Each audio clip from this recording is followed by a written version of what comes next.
sobre los trastornos del pene y de la uretra masculina y femenina. O sea, toda la vida hemos hecho sumar uretra masculina, pero como hay alguna patología que no es mucha de uretra femenina, la hemos incluido también. Ya, es muy poca la patología de la uretra femenina. Bien.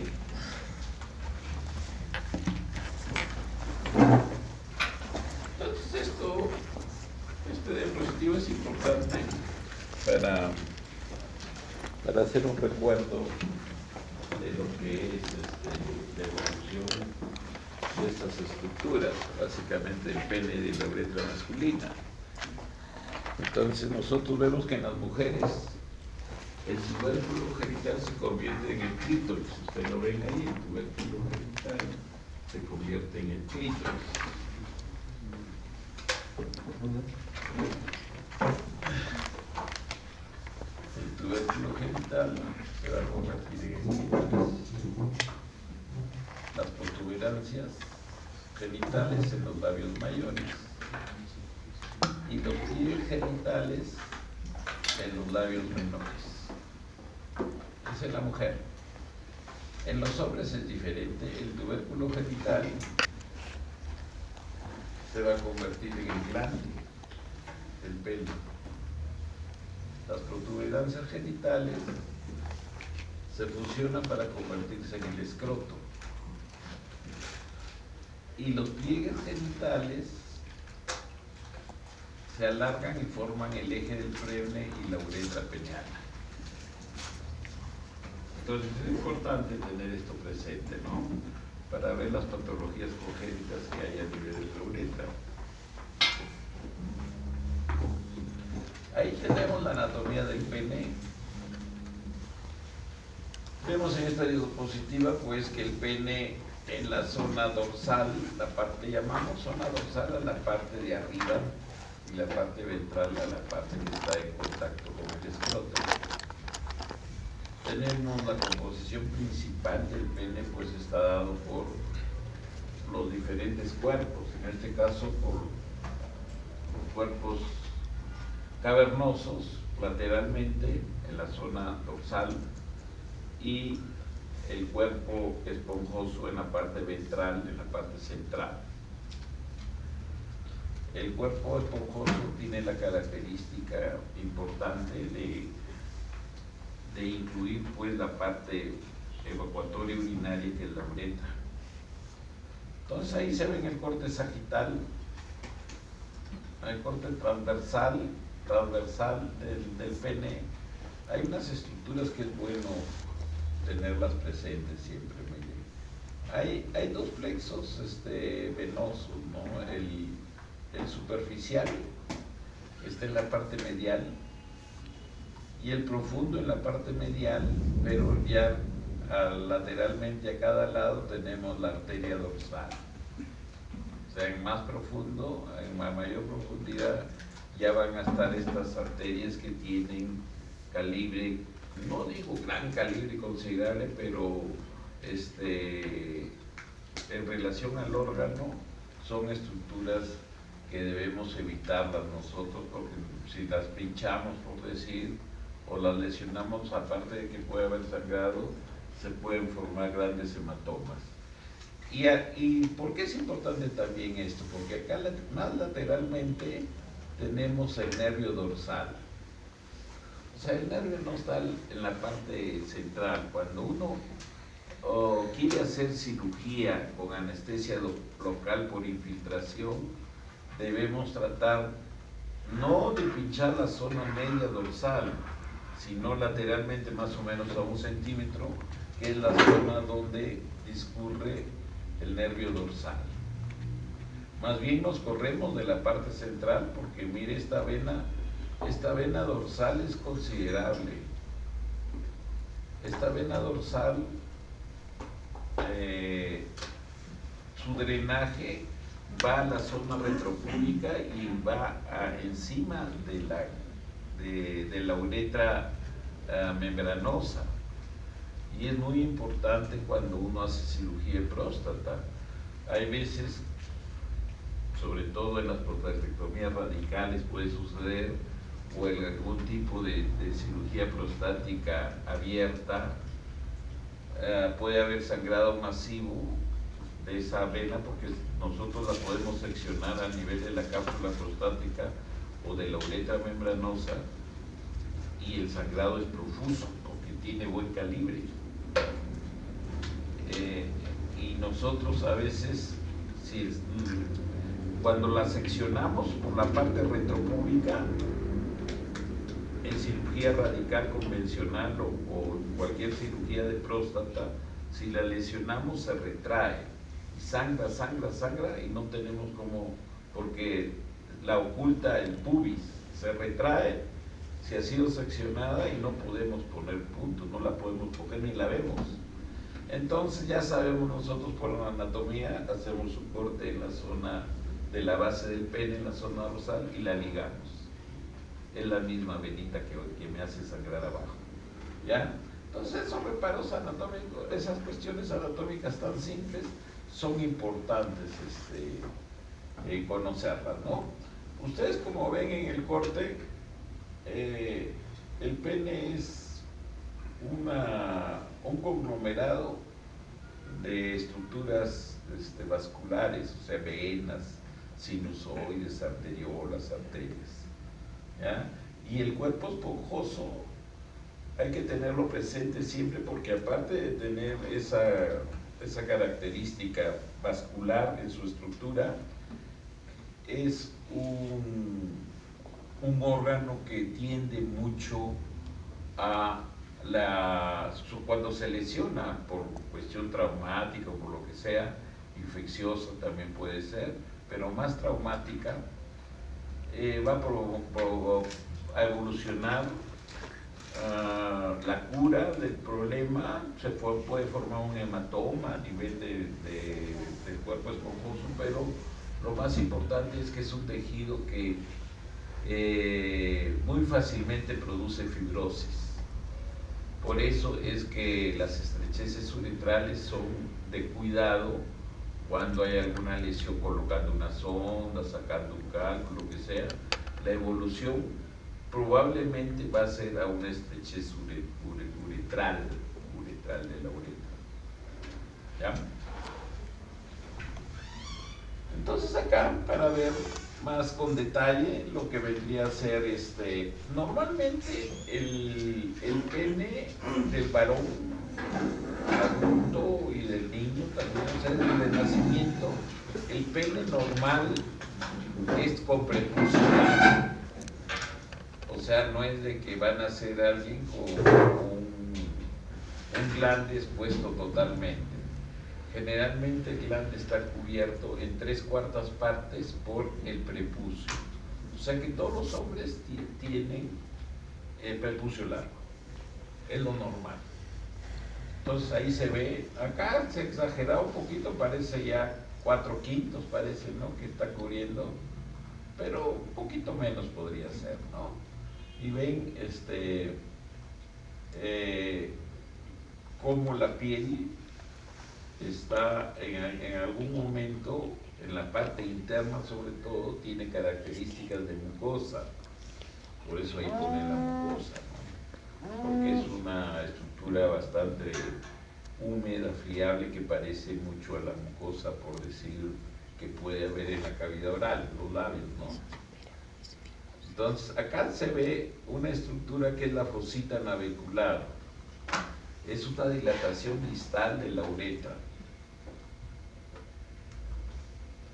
Acá, para ver cómo el pene está fijo a las estructuras óseas, y también le da fijeza, le da firmeza el piso que forman las estructuras musculares. Entonces es un órgano que está bien enraizado, por decir, en el piso pélvico, y fijado con estructuras muy firmes, tendinosas, a los huesos de la zona, ¿no? Acá, para ver lo mismo, vemos la vena profunda, el sistema venoso profundo y el sistema venoso, y lo que les decía, los nervios están bien lateralizados, o sea, no tratar de anestesiar o punzar en la zona media, porque vamos a tener problemas, ¿ya? Porque la cirugía del pene, por ejemplo, la circuncisión en adultos se hace con infiltración, anestesia e infiltración. En los niños, por cuestiones obvias, él no aguanta, pues apenas ve una aguja hasta que grita, entonces hay que anestesiarlo con anestesia general. Acá, para ver lo que les decía, ¿no? La fijación del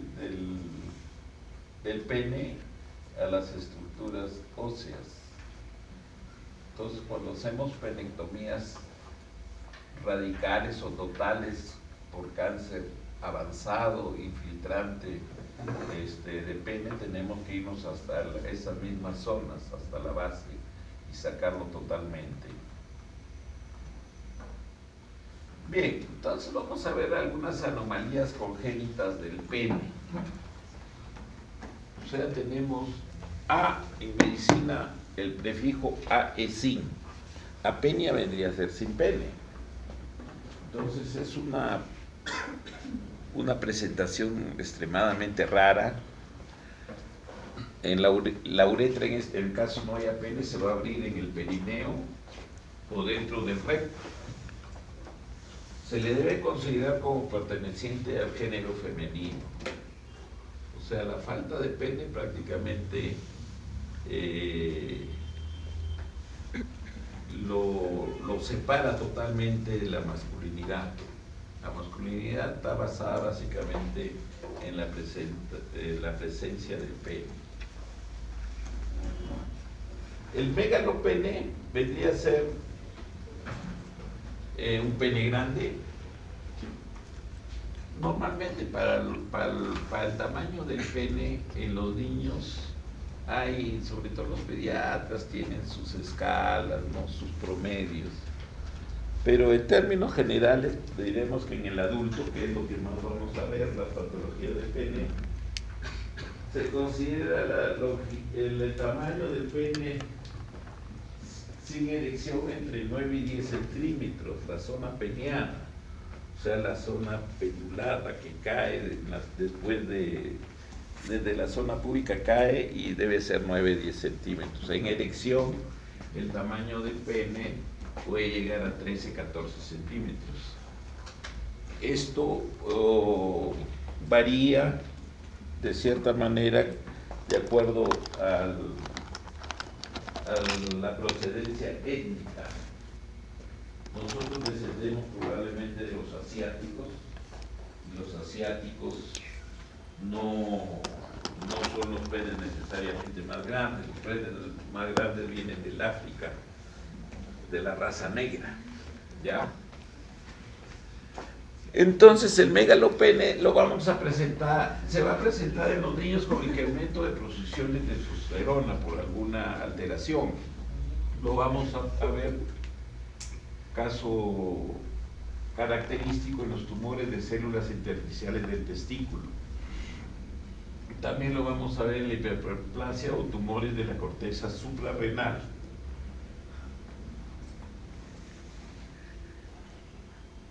El micropene es relativamente común. Hay deficiencia de testosterona, se presenta por un déficit en la producción de testosterona, se asocia con testículos pequeños y la presencia de criptorquídeas. En caso de que haya la detección, podemos usar nosotros testosterona oral desde el primer año de edad sin ningún problema. Entonces, ahí tenemos un micropene y en el adulto. Consideramos micropene en el adulto cuando el tamaño es menor de 5 centímetros.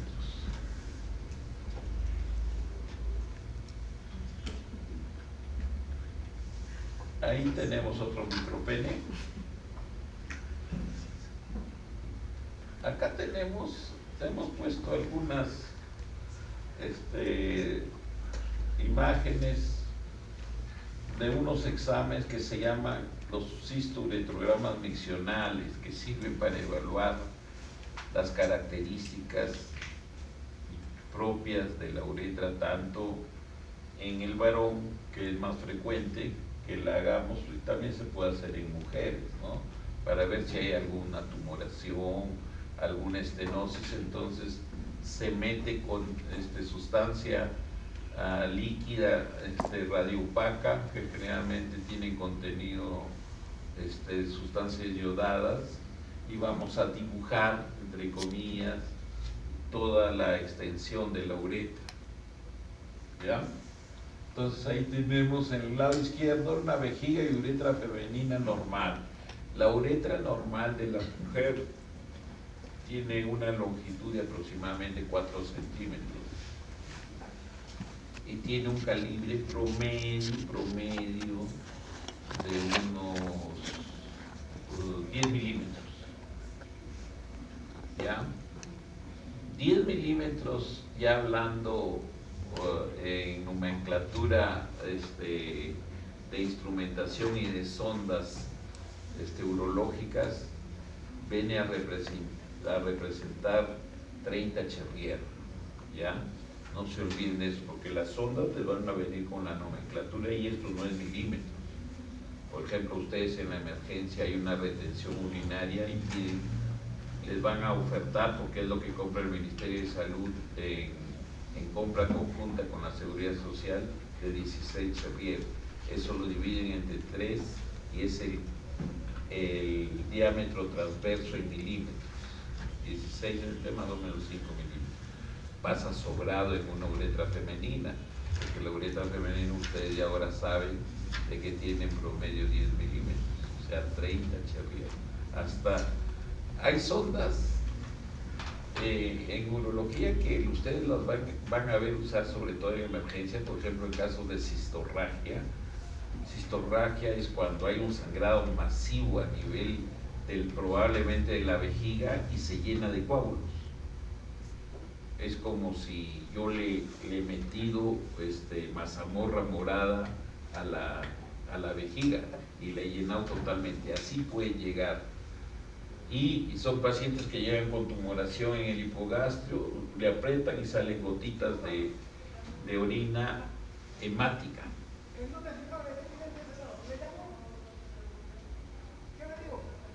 ¿Quién habla? Afuera, doctor. La profe. Ya nos quitan la concentración, nos estaba llevando,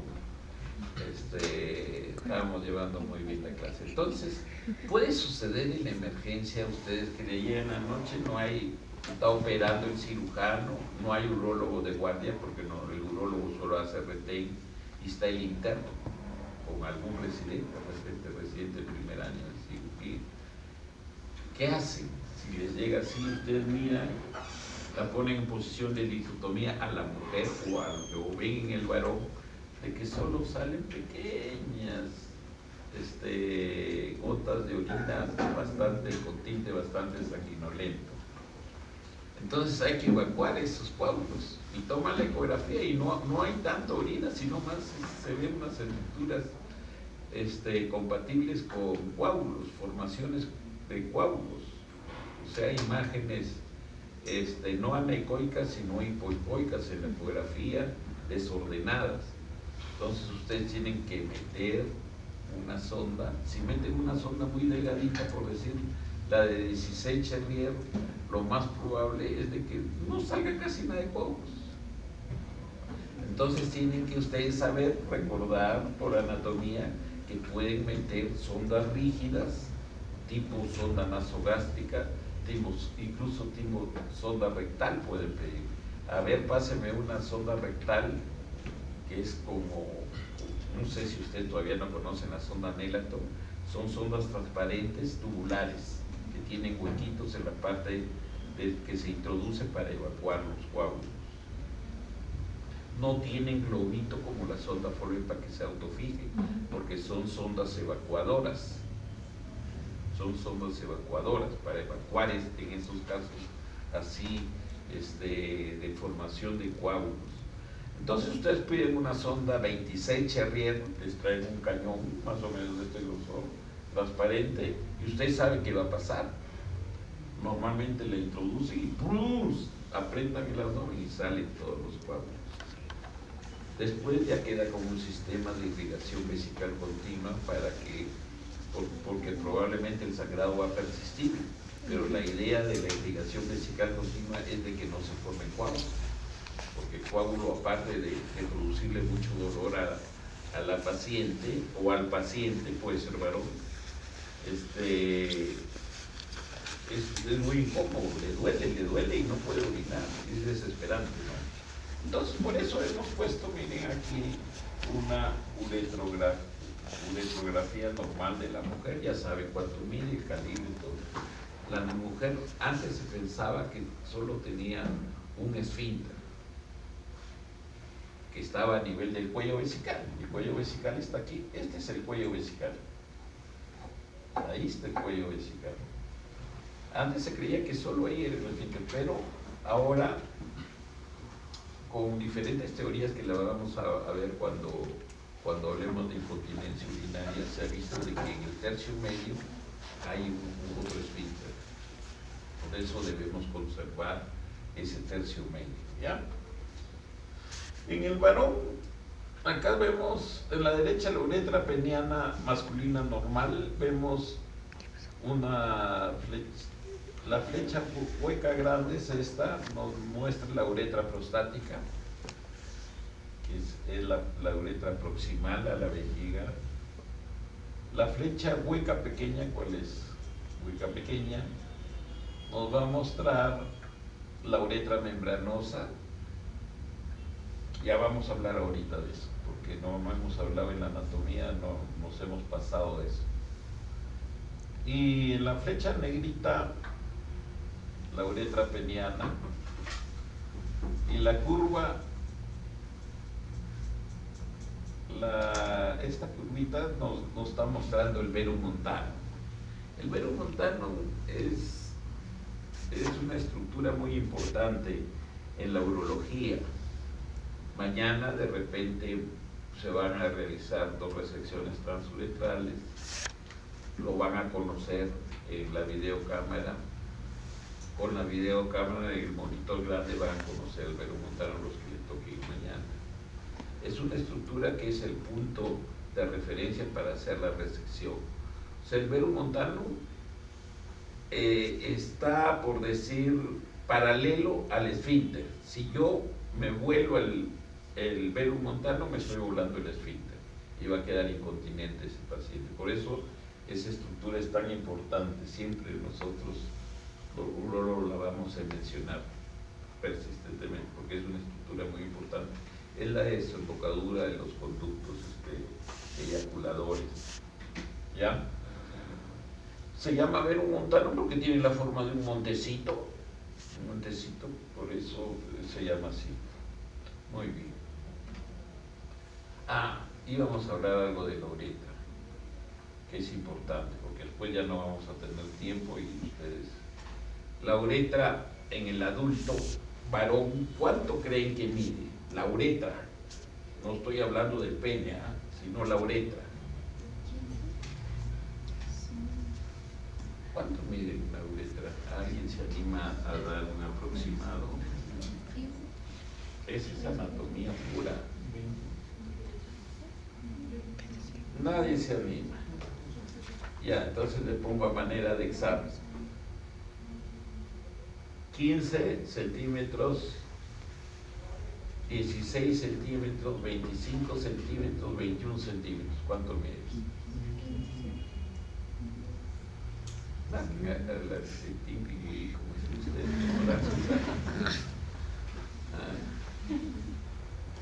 ¿20? 21. Puede ser 20, de repente 21, ¿ya? O sea, desde el cuello, este vendría a ser el cuello vesical. La uretra prostática, ¿cuánto mide? Tenemos que saber eso. Porque para hacer resección transuretral hay que saber cuánto mide la uretra prostática. 2.5 centímetros. La uretra membranosa que la habíamos visto antes, ¿cuánto mide? De longitud, estamos hablando de longitud, no de grosor, no de calibre. Mide 1 centímetro. Es el esfínter externo del varón, la uretra membranosa.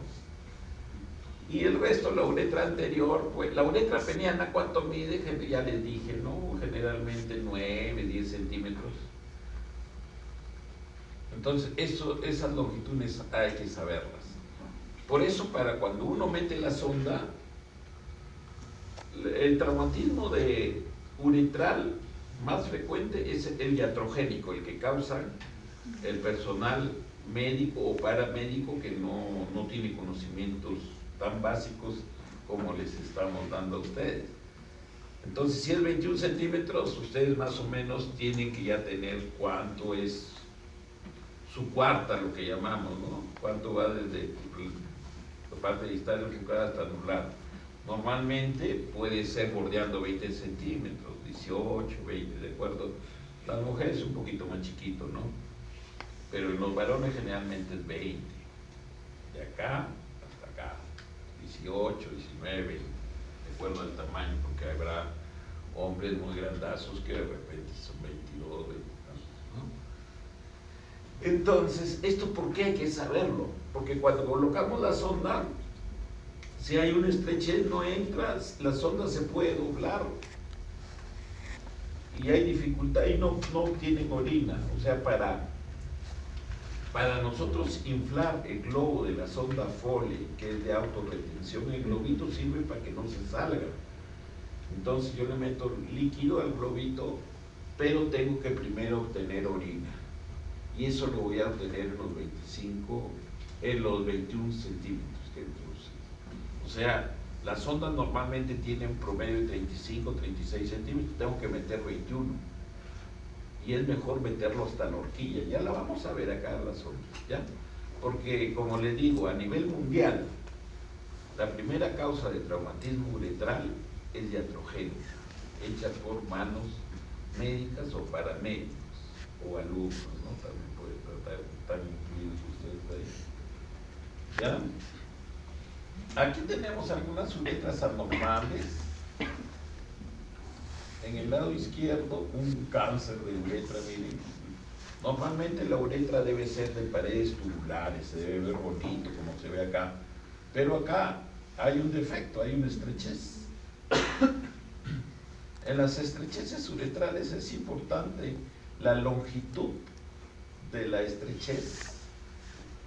O sea, cuánto mide, por ejemplo, aquí parecería que es de 1 centímetro o centímetro y medio. Y también es importante el calibre. O sea, el calibre, por decir, hemos dicho que no, eso no habíamos dicho, en el varón no habíamos dicho el calibre de la uretra. La uretra en el varón tiene 3 zonas de menor calibre. En el cuello vesical, en la uretra membranosa y en el meato uretral externo. Es 9 milímetros. O sea, en Cherrier es 27 Cherrier. ¿Ya? La zona más dilatada de la uretra es la uretra vulvar, que llega a tener hasta, por decir, un calibre de hasta 14, 16 milímetros. La uretra no es como un tubo, porque ustedes pueden pensar, lo más parecido a una uretra es, por decir, un condón. O sea, es bien, si yo de locura hago y meto a presión, por decir, la capacidad de la uretra más o menos, si yo le introduzco un líquido, esto porque hay que saber, porque nosotros hacemos procedimientos metiendo lidocaína G, que es un gel como líquido. Si yo le meto 30 centímetros, pues voy a dilatar y se me hace como y se me revienta. Es como un globo la uretra. No podemos hacer eso. Nosotros cuando ya se ha hecho estudios de la cantidad de líquido, de gel anestésico que debe ser entre 10 y 12 centímetros cúbicos. Y lo debemos hacer progresivamente, no van a ser mal a los 10, así. Es como si han inflado un globo y lo revientan. No hagan eso. Metan progresivamente y lo hacen a la uretra le hace, por decir, una dispersión de la sustancia. Pero no hagan eso de meter en forma brusca. ¿Ya? Entonces ya saben las dimensiones de la uretra del varón: promedio 21, 3 zonas que tienen menor calibre: cuello vesical, uretra membranosa y meato uretral externo, que son de 9 milímetros, o sea 27 Charrier, ya lo hemos dicho. Entonces acá tenemos una estenosis. Aquí podría ser menos de 1 milímetro o de 1 milímetro, porque ni pasa bien el contraste, miren. Ya, eso hay que saber para la reparación, porque eso al urólogo le llega esto para que lo repare. Seguimos con, nos hemos metido así para que sea más, para que no se duerman. La duplicación de la uretra es rara, pero ustedes habrán escuchado que existe, ¿no es cierto? Había hicieron muy famoso a Juanito, 2 pistolas, 2 cañones, un selvático que tenía doble uretra y salía en esos periódicos Chicha de Lima. Ya, y le decían 2 cañones. Es rara, pero existe. Se debe resecar una de ellas. O sea, lo que hace el urólogo, una de ellas es la funcionante, es la mejor. La otra la sacamos. ¿Para qué gastar con 2 cañones ahí? Una mal le deja. ¿Ya? Estenosis uretral hay congénitas y hay también secundarias a traumatismos. La estenosis uretral es rara, congénita, estamos hablando. Se da en la fosita navicular. O sea, nacen con un meato bien estrechito.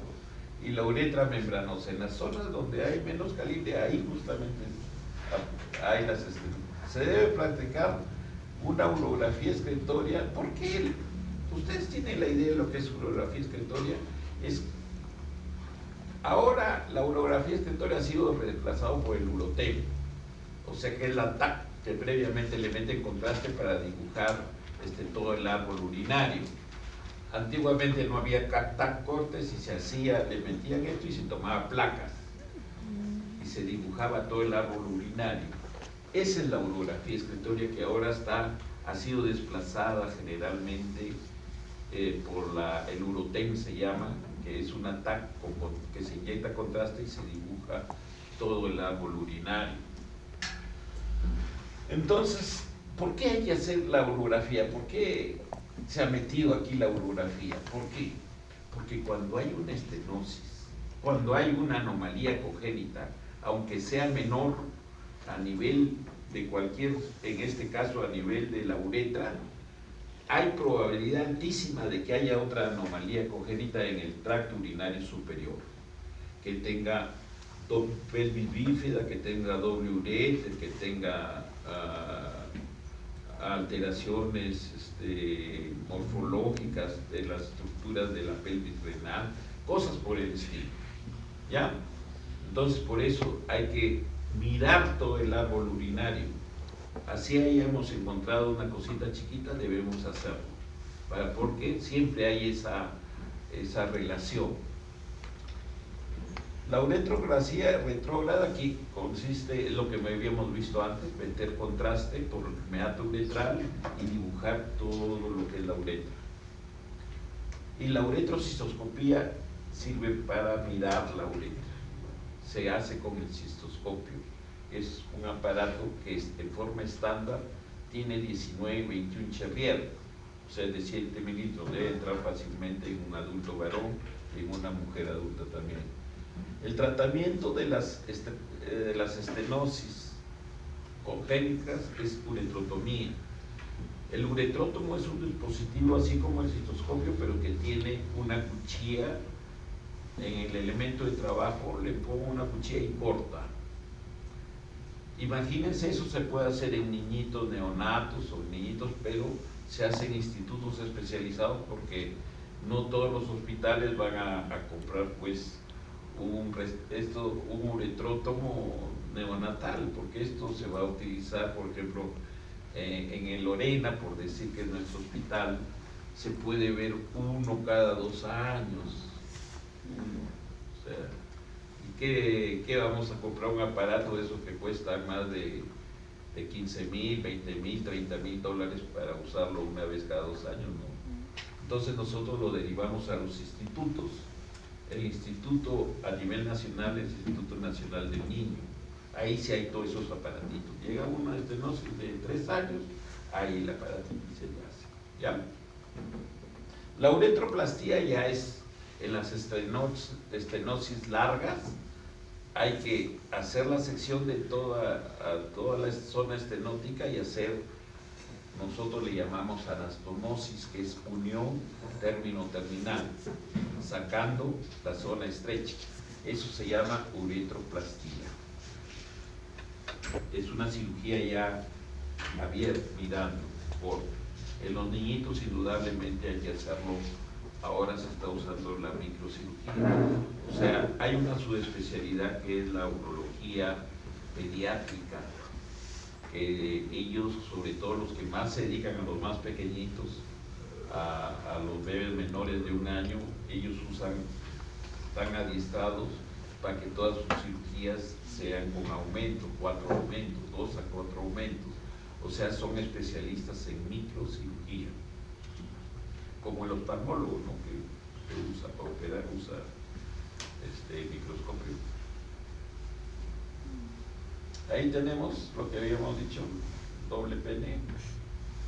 Entonces el que está malo, el que funciona mejor queda y el otro se va. Las valvas uretrales posteriores, estamos hablando de alteraciones congénitas. Entonces aquí tenemos las valvas uretrales posteriores, que son las más peligrosas, no se las deseo a nadie. Se presentan en la uretra prostática distal, ya me entienden más o menos. La uretra prostática, habíamos dicho en el adulto, 2.5 centímetros. La uretra distal se continúa con la uretra membranosa.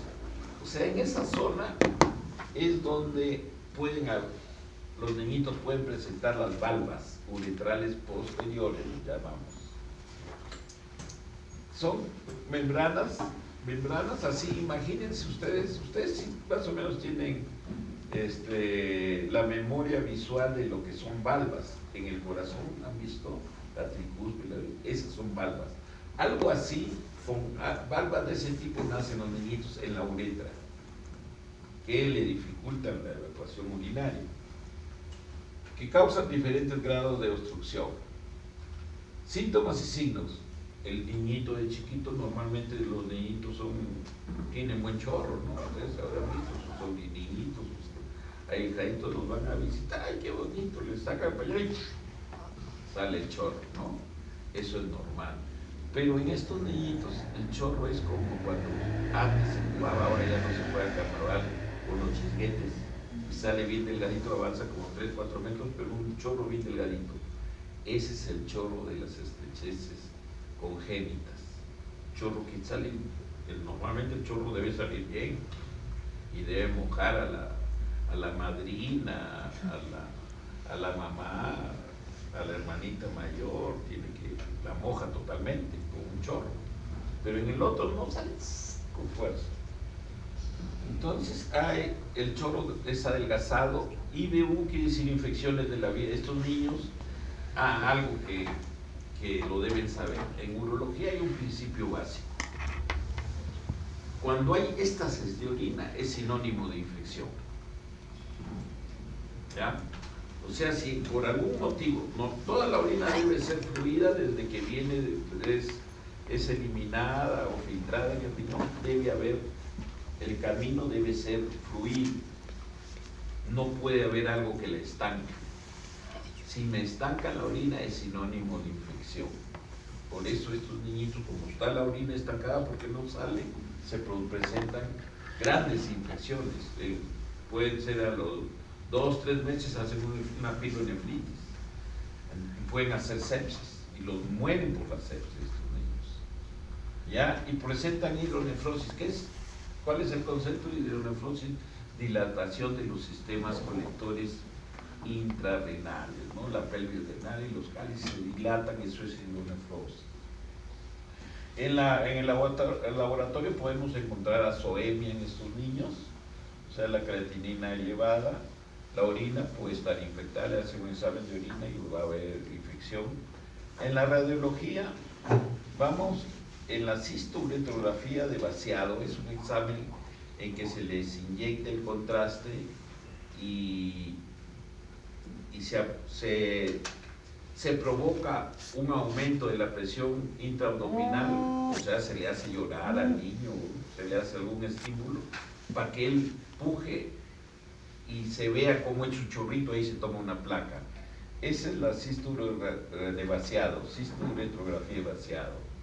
O sea, le lleno la vejiguita, que puede ser intravenoso, y se le hace que llore o que puje. Si es mayorcito, por decir de 2 años, se le dice hijito, puja, él va a pujar y va a salir el chorrito. Eso es para ver cómo está la uretra. ¿Ya? ¿Qué vamos a ver en la cisto-uretrografía vaciado? Vamos a ver elongación y dilatación de la uretra posterior, o sea, la uretra prostática está bien dilatada. Normalmente habíamos dicho que en el adulto, ¿no? Para no estar hablando de los niños, pero en el adulto habíamos que de 2.5 centímetros, entonces encontraremos una uretra que es más o menos de 6, 8 centímetros de longitud y bien rechoncha, bien llena de orina. ¿Ya? Eso es lo que se ve en los niñitos, pero comparando, pues no, el niñito tiene la uretrita de prostática, el niñito puede ser de 8 milímetros o de 10 milímetros, entonces se ve bien dilatada esa, bien larga y bien rechoncha.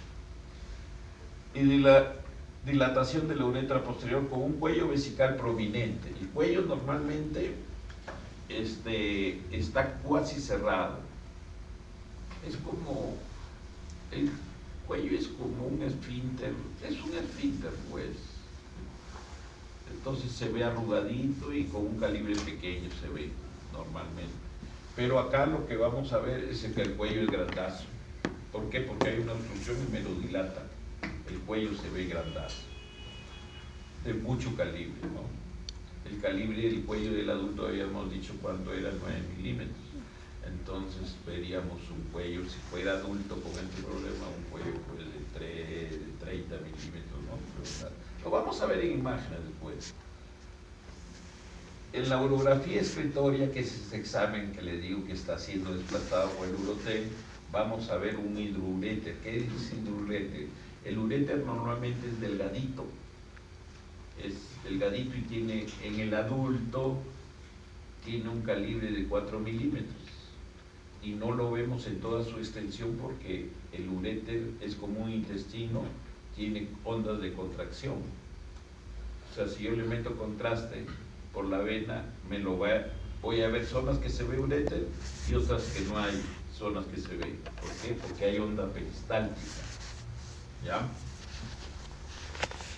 Entonces, eso en el hidrouréter, entonces no se ve así, sino se ve como un intestino, como un anso intestinal, como un ilion se ve, porque está bien dilatado y está curvilíneo, ¿sí? Ese se llama el hidrouréter.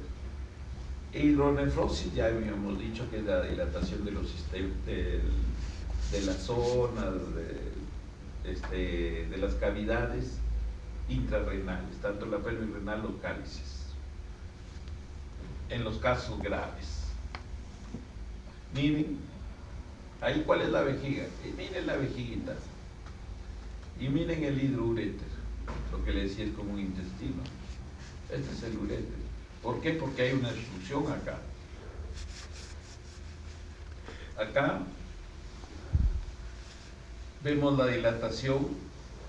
Esta es una uretrografía, o sea, se le ha metido contraste por el meato peniano, por el meato uretral.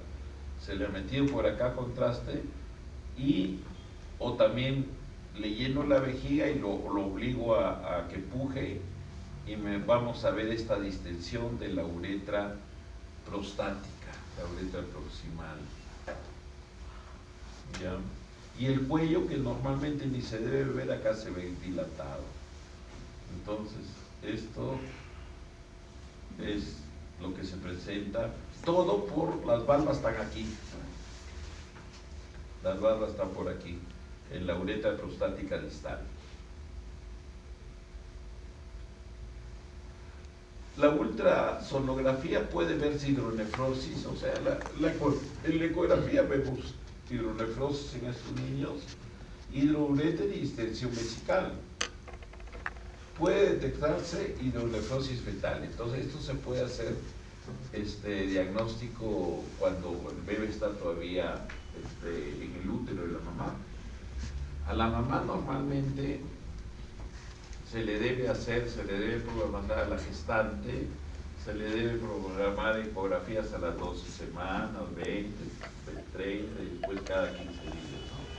Aunque los ginecólogos le quieren hacer todos los días para cobrar, ¿no? Pero no se le debe hacer programarlos. Y en una de esas se puede detectar ya la hidronefrosis en el bebé. Incluso hay cirugía ahora que se hace intraútero, microcirugía. Entonces se le hace la reparación de la valva, entran con un electrónomo, le cortan eso se hace. Parece ciencia ficción, pero lo hacen en países avanzados, ¿no? Bien. Entonces puede detectarse hidronefrosis fetal y se puede solucionar el problema intraútero. Exploración instrumental, la uretrocistoscopía que visualiza cambios en la vejiga por obstrucción, y el diagnóstico se confirma con la visualización de las valvas.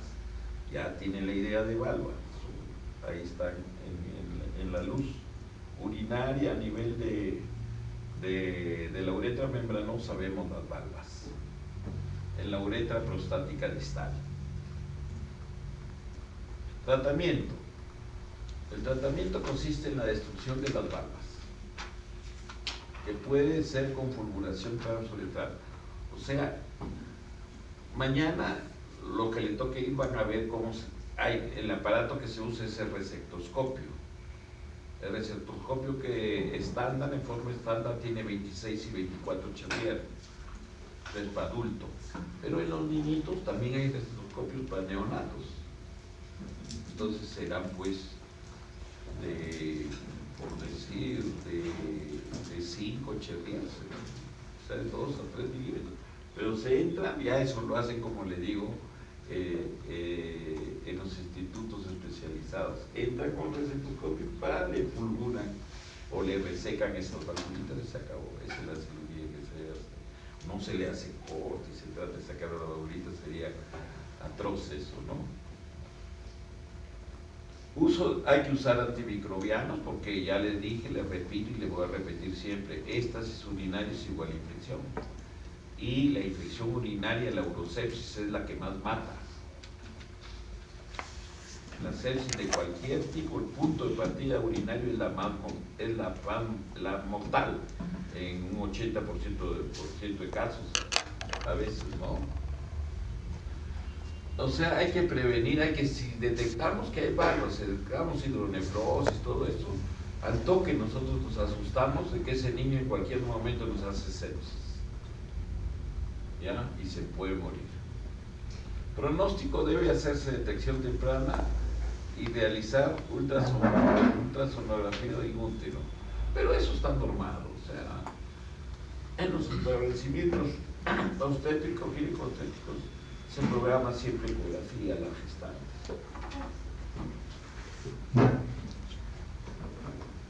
Las valvas uretrales anteriores son raras. Posteriores nos estamos refiriendo en la uretra prostática distal. Esta se presenta más bien en la uretra anterior, a nivel de la uretra peneana o a nivel de la uretra vulvar. La uretra vulvar es la parte más ancha, de mayor calibre de la uretra del varón. Se escribe con B grande, no es vulva de mujer, no, sino vulvar de bulbo, con B de bulbo. Presentan infecciones también estos niños, igual enuresis, puede escapar la orina. El diagnóstico es por uretroscopía, o sea, mirando con cistoscopio, y la uretrocistografía, o sea, llenar la vejiga y hacerlo que miccione para ver para que se dibuje la uretra. El tratamiento, igualmente que las anteriores, es la uretrofulguración endoscópica. Hay otro tipo de fístulas congénitas uretrorectales y vesicorrectales. Son raras, bastante raras y asociadas con ano imperforado. O sea que nacen sin ano, entonces la vía digestiva tiene que botar las deposiciones por un lado y se van a la vía urinaria y crean esas fístulas. O sea, se elimina gas y heces por la uretra. Si hay ano, la orina se elimina también por el ano, si hay ano, ¿no? O sea, hay una comunicación entre la vía urinaria y la vía digestiva. El diagnóstico se hace con cistoscopía, el tratamiento es abrir el ano imperforado, o sea, crearle un nuevo ano y el cierre de la fístula, que puede ser diferido previa colostomía sigmoidea temporal. Hay veces cuando uno quiere cerrar la fístula en primera infección, de primera intención se nos infecta y fracasa. Entonces por eso es mejor operarle y que haga su caquita por una colostomía o sigmoidea, ¿no? Acá teníamos la sondita de esas para relajarnos un poquito. Entonces tenemos, por ejemplo, acá una sondita de Robinson. Es una sonda recta. Generalmente son de un color rojito, bien bonito, color rojito. Y tiene acá estos ojitos para evacuar. Es sonda rígida. Esta sonda es evacuatoria. Tenemos también con punta de flauta. Esta ya no existe, esta la hemos usado hasta, yo la he visto hasta hace unos 10, 15 años. Esta sonda de pez. Ya no se usa. Tiene una autofijación, o sea, esto de aquí es cabecito. Si yo le meto, por decir, un tutor, un alambre, empujo y esta cabecita se vuelve plana. Y puedo introducirlo, saco el alambre ese que empujó y se queda autofijado. Es como un globito. Es una sonda de pez. Ya no hay. Ya quedó en la historia. Esta es igual, la Malecot es bien parecida. Yo le hundo con un alambre y se vuelve recto. Saco el alambre y se queda autofijado. Son evacuadoras autofijadas. Esta es la sonda que van a ver ustedes. La sonda de Foley. Entonces, con mecanismo de autorretención, de autofijación, diría yo, para entender mejor.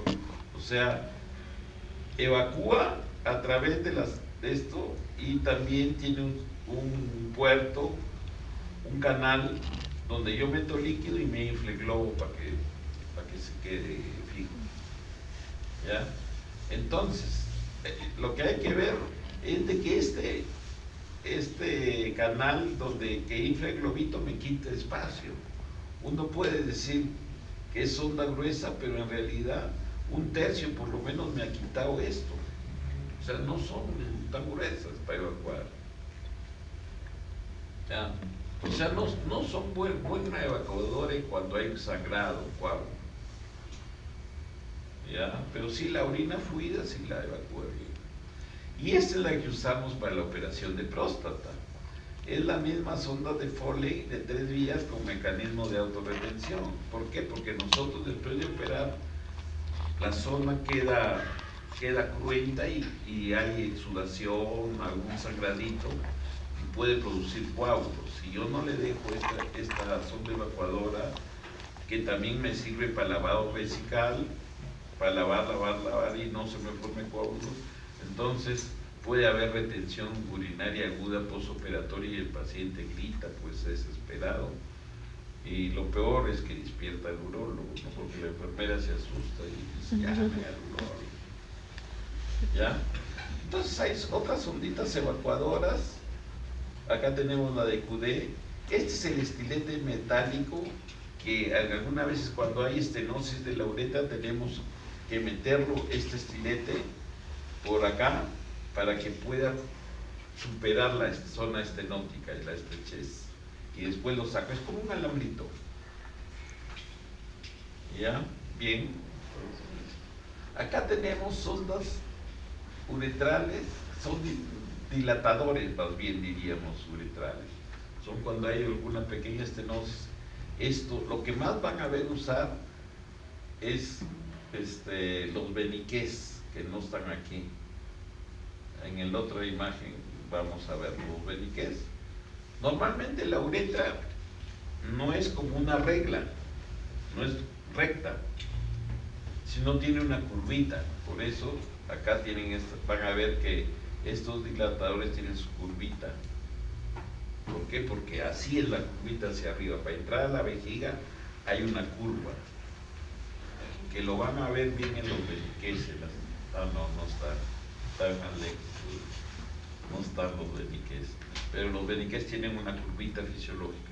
O sea que yo no voy a entrar, por decir, con un tubo recto, querer entrar como el cistoscopio. Por ejemplo, por eso cuando metemos el cistoscopio hay que tener cierta, por decirlo, cierta capacitación, entereza en saber de que no voy a forzar así porque me voy a ir al recto o le voy a producir una ruptura uretral, sino tengo que darle la curvita para entrar. ¿Ya? Eso ya con la práctica se aprende. ¿Ya? Muy bien, entonces acá otra anomalía, habíamos hablado de una anomalía congénita de Uretra. Son clases bien bonitas, pero son largas, ese es el problema. El hipospadias. El hipospadias, normalmente el meato uretral debe estar en la parte más distal del glande. Eso es lo normal. Asiste un poquito más abajo del glande y no está en la parte distal, es hipospadia. Está en la parte de abajo, ¿ya?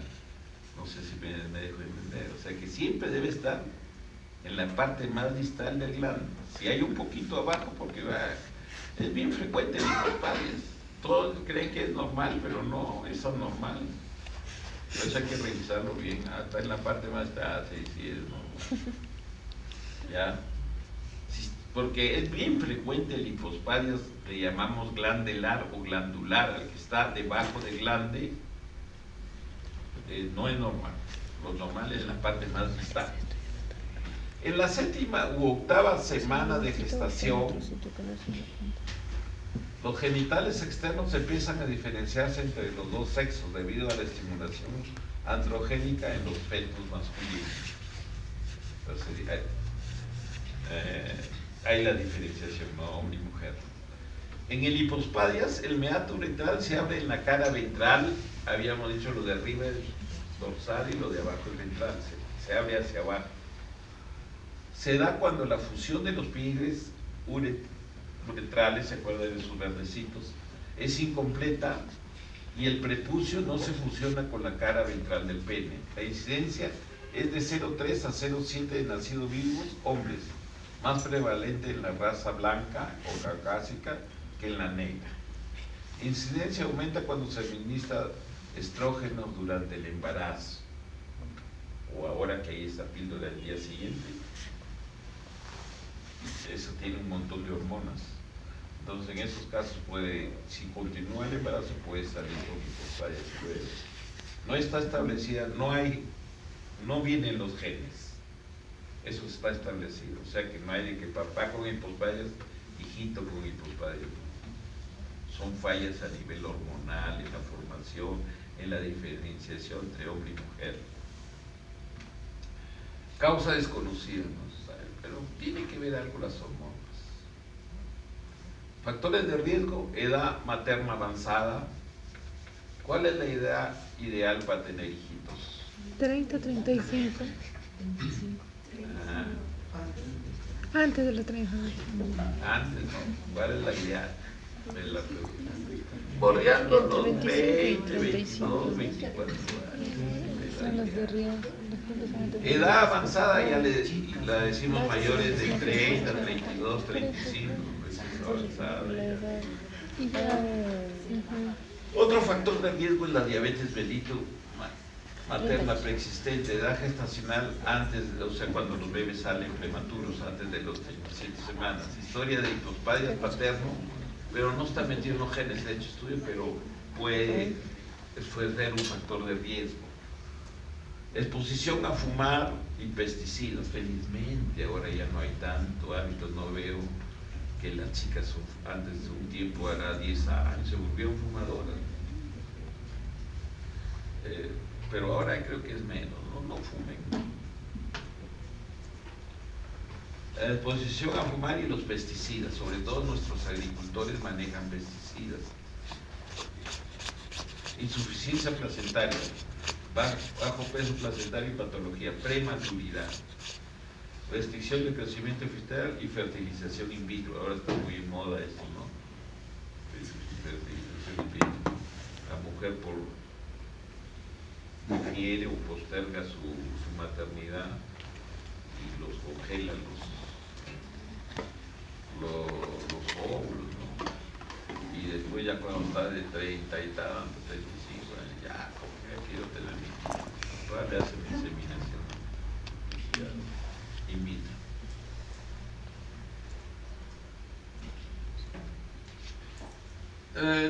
La clasificación según su localización glandular se abre en el glande, lo que le había dicho antes, ¿no? Debajo del glande, ahí está el huequito. Coronal, no hemos visto en la corona es la parte, por decir, entre el tronco peneano y el glande. Si retraigo el prepucio, ahí voy a ver la corona.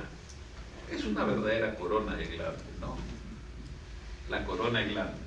Ahí se puede abrir en el surco coronal, no tanto en la corona misma, sino en el surco coronal se puede abrir el meato uretral y sería un hipospadias coronal. Y también puede ser en el cuerpo peneano, peno escrotal, en la juntura del pene con el escroto, y perineal en la zona próxima al ano y de los repliegues escrotales en esa zona. Eso se llama el perineo. Ahí puede también, es la más grave indudablemente, la perineal es terrible, que hay que hacerle toda la uretra. Según su localización, el 70% de todos los casos son penianos distales o coronales, que a veces no requieren tratamiento, salvo que haya infertilidad o estéticamente no se vea tan bien, entonces se le puede hacer, pero no necesita generalmente. El hipospadias en el hombre es evidencia de feminización. Eso es. O sea, en algún momento ha habido hormona femenina que ha hecho de que se forme el hipospadias, que salga con hipospadias. Recién nacido con hipospadias no debe ser nunca circuncidado, pues la piel del prepucio, vamos a ver, tiene un capuchón. Es útil para la reconstrucción de la uretra en el momento propicio para reparar el hipospadias, ¿no? Hay otras clasificaciones según la anatomía. La más frecuente aquí, lo que hay que saber, que a veces viene pregunta de examen, es el hipospadias estándar. Se da en el 65% de los casos. ¿Ya? Eso es lo importante aquí. Es el más frecuente. Los hipospadias severos se dan en el 20% de los hipospadias. Y hay variantes raras también que incluyen por D sin hipospadias. Hay características propias del hipospadias que hay veces no existen, esos le llaman variantes raras, ¿no? Vamos a ver cuáles son las características propias del hipospadias. Síntomas y signos: encordamiento, o sea, Normalmente el pene, sobre todo cuando se erecta, debe ser con una angulación de unos 30 grados y ya se erecta, se erecta hacia arriba, eso es lo normal. Entonces en ellos la erección es para abajo, así. Ese es el encordamiento, curva del pene, hipospadia. Ventral, lo normal es dorsal más bien, no que se curve, pero que agarre un ángulo hacia arriba.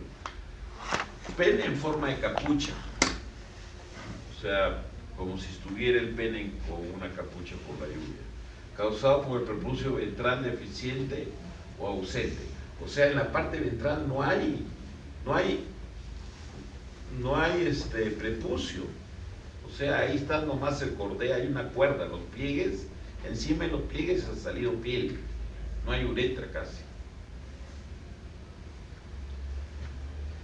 El meato hipospádico puede ser esteróstico, o sea, es bien delgadito a veces, pero ya con la cirugía se amplía. Datos de laboratorios radiológicos y endoscópicos.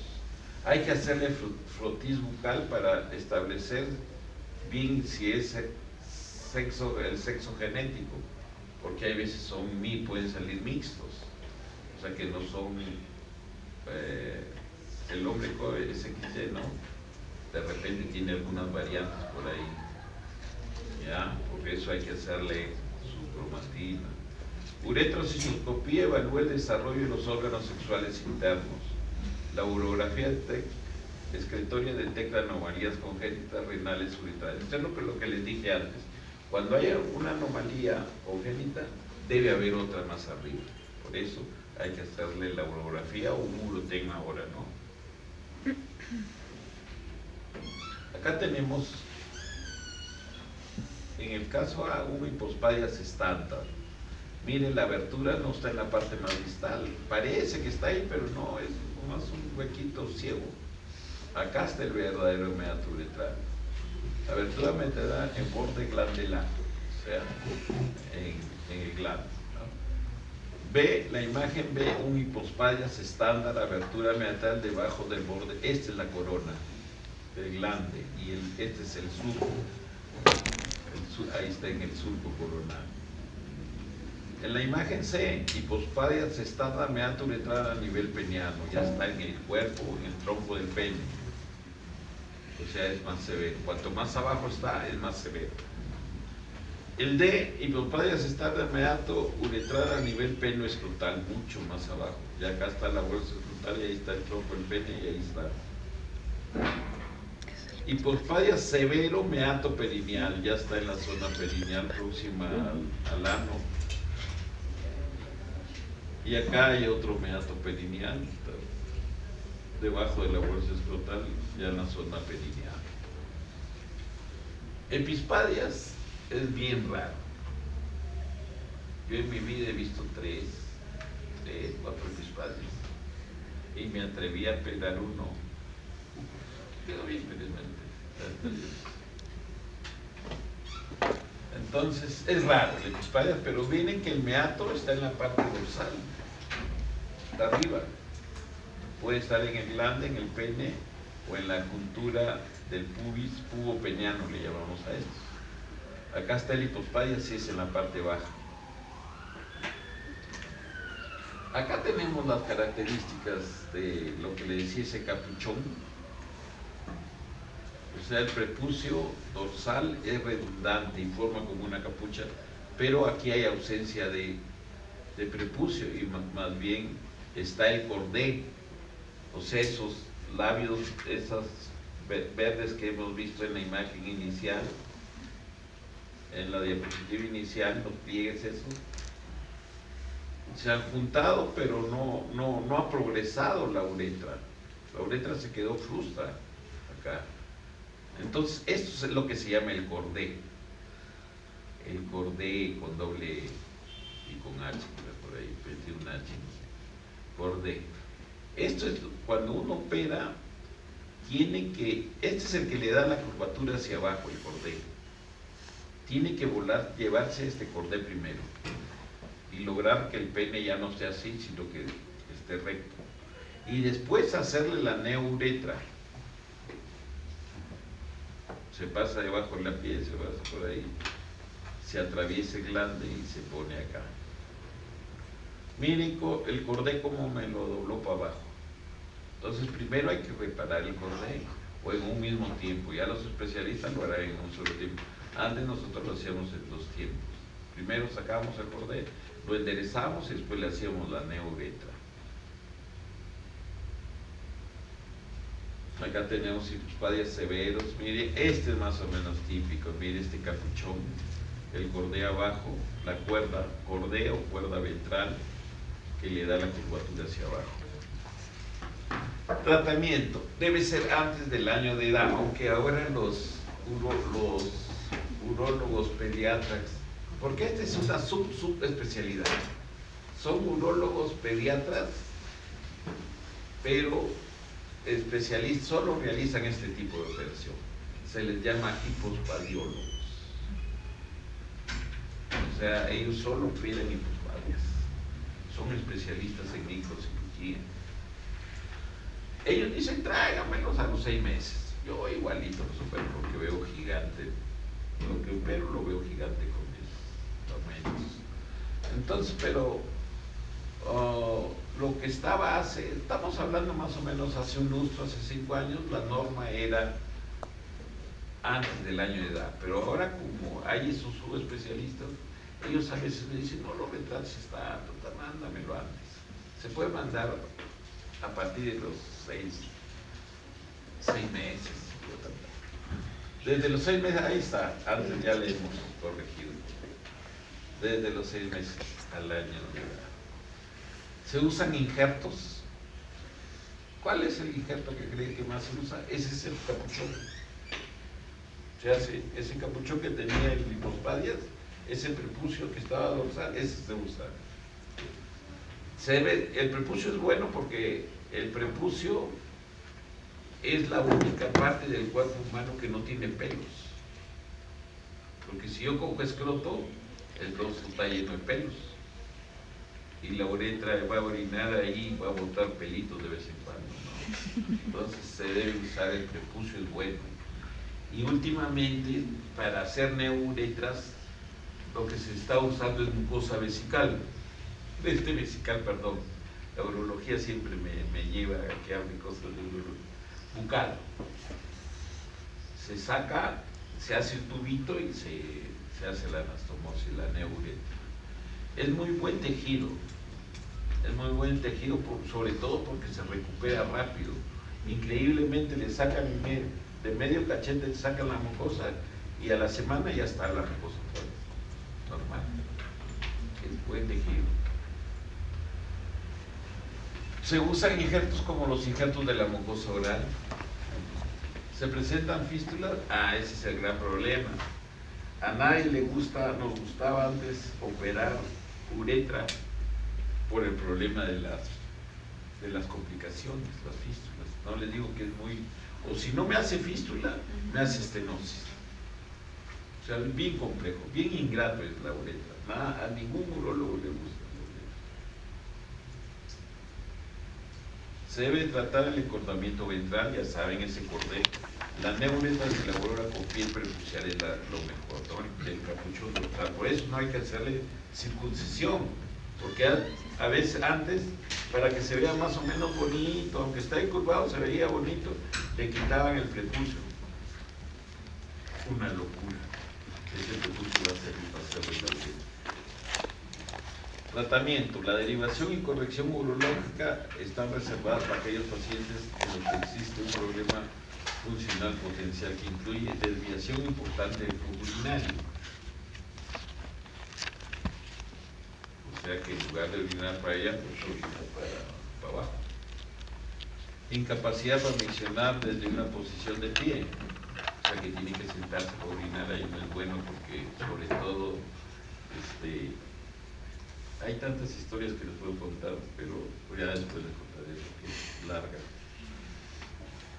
Entonces, disfunción eréctil debido a una curvatura peniana que provoca dificultades hay veces no pueden ni penetrar.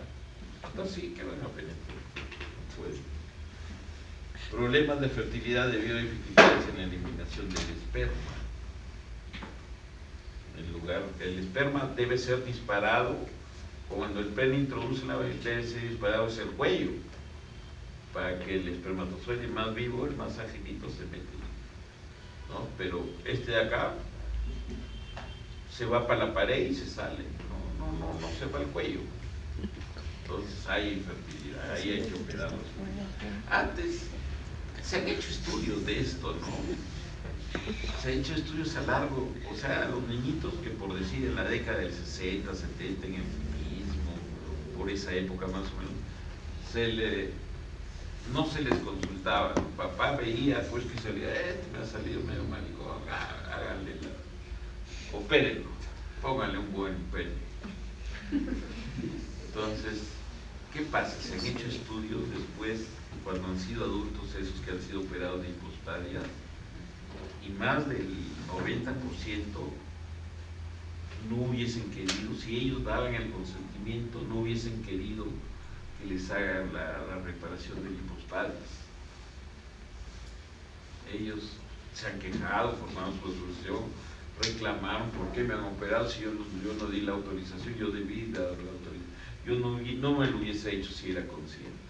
¿Por qué? Porque ellos dicen que pueden vivir su sexualidad con esa fallita con que vinieron. ¿Cómo será, no? Pero todo eso son cosas muy interesantes. El epispadias, como le dije, rarísimo. Es uno en 120,000 hombres que nacen. Bien raro. Puede ser glandular, peniano o peno púbico. Ahí tenemos los epispadias. Ya se presenta. En lugar de tener la curvatura para abajo, el epispadias es para arriba. Los huesos púbicos se encuentran separados. Eso sí, generalmente cuando son epispadias severas, son pubopenianos, tienen alteración al nivel óseo también, como en la estrofia vesical. La cirugía debe corregir la incontinencia, generalmente son incontinentes, eliminar el encortamiento para enderezar el pene y extender la uretra hacia el glande. El epispadias peniano y peno púbico representan incontinencia en casi todos los 75 al 95% de casos. Ya, entonces ahora ya vamos a dejar esa parte hasta cierto punto netamente concreta para ver otros trastornos, más bien adquiridos del pene y de la uretra masculina. Tenemos el priapismo. ¿Qué es el priapismo? El priapismo es la erección prolongada, dolorosa y sin deseo sexual o excitación. Normalmente, desde el momento que introduce el pene, el varón, hasta que viene la eyaculación, en promedio son de 6 a 8 minutos. ¿Ya? Se llama eyaculación precoz cuando viene menos de 3 minutos, 1 minuto, hay veces incluso sin penetrar, se eyaculó. Eso es la eyaculación precoz. Eyaculación retardada es cuando dura más de 10-15 minutos. Es un gran problema la eyaculación retardada. Y entonces, pero acá se presenta que después de eyacular, el eyaculado debe ser de 6, normalmente. Que eyacule en 5 minutos no quiere decir que es anormal, no es anormal, son variantes de normal. Solo que en medicina los agrupamos como normalidad donde está la mayor cantidad de individuos. ¿Ya? Entonces, ¿qué pasa en el priapismo? Eyacula, por decir, a los 6 minutos eyaculó, y pasa ya el eyaculado, ya una vez que eyacula el hombre le viene el orgasmo, la satisfacción máxima. Entonces, él sigue erecto y el orgasmo pasó y sigue, y empieza a dolerle ya el pene, pasa 1 o 2 horas. La mujer al inicio la compañera estaba entusiasta, ay, qué bien sigue. Pero después ya los dos se asustan. Si ya empieza a ir, "Joder, me está doliendo", ya, se dicen, ¿qué hacemos? Ese es el priapismo. Él ya no tiene ganas, a las 2, 3 horas van al hospital o buscan al urólogo. Si hay urólogos, si están en ciudad, pero imagínense en sitios alejados que no hay urólogo, tienen que aguantar nomás. Entonces, es idiopático en 60% de los casos y en 40% está asociado a enfermedades como la leucemia, enfermedades de células falciformes, tumores pélvicos, infecciones pélvicas, traumas penianos o de la médula espinal, y también con un medicamento que se usa por psiquiatra, trazodona. Y últimamente, ¿en quién se ve? En los que para mejorar su calidad de erección usan el sildenafil. Entonces, son jóvenes, dicen, para que no me olvide esta compañera nunca, dice, pásenme 100 miligramos de sildenafil. Entonces ellos tienen mayor probabilidad, eso se está viendo. No hay que tomar, porque si se viene, ya puede tener mayor probabilidad de tener priapismo. ¿Y cuál es lo más triste del priapismo? Que en la mayoría de casos de los idiopáticos se les repara, se les hace una derivación de los cuerpos cavernosos, baja la erección, pero ya nunca más. Fue la última vez. Acabó. Eso es lo triste, por eso no hay que correr riesgos. Ya. Miren, aquí tenemos, no es una bonita foto, pero de todas maneras se ve pues ahí que un pene que sigue dentro y ya pues ya pasó la eyaculación, pasó el orgasmo y sigue. Entonces hay dos tipos: el de flujo alto, que no es tan malo, y el de flujo bajo, que es el malo. El flujo alto es el no isquémico. El flujo alto quiere decir que hay buena circulación. Ocurre secundario a traumatismos perineales, o sea, cuando han habido traumatismos previos, fracturas pélvicas, el que lesiona las arterias penianas centrales y da por resultado pérdida de la regulación del flujo sanguíneo. Entonces, no es tan frecuente, más frecuente es desgraciadamente es el de flujo bajo. Entonces el flujo alto no es peligroso, presenta, se le hace y no le duele tampoco, porque se evacúa. En cambio el flujo bajo es el isquémico. Ustedes saben que los dolores del ser humano isquémicos son los más terribles, es el infarto de miocardio, imagínense. Que hay un tejido que no le llega sangre, duele un montón. Imagínense que al pene no le llegue sangre, también duele. El glande y el cuerpo esponjoso están blandos, esa es la característica del priapismo, ¿no? O sea, los cuerpos cavernosos están súper tensos, duros, y el glande está blandito. Esa es la característica. Los cuerpos cavernosos están tensos, con sangre congestionada, hipersensibles a la palpación. Acá más o menos la fisiopatología del priapismo de alto flujo, que no nos interesa tanto porque no es tan terrible, ¿no?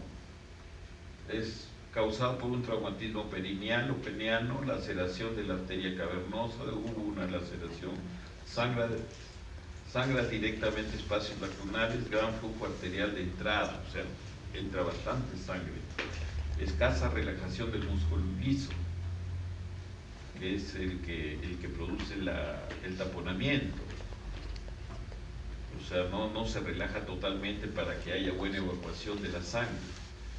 No se activa el mecanismo veno-oclusivo, este es importante. Gran flujo de entrada y de salida, o sea, entra y sale bastante sangre.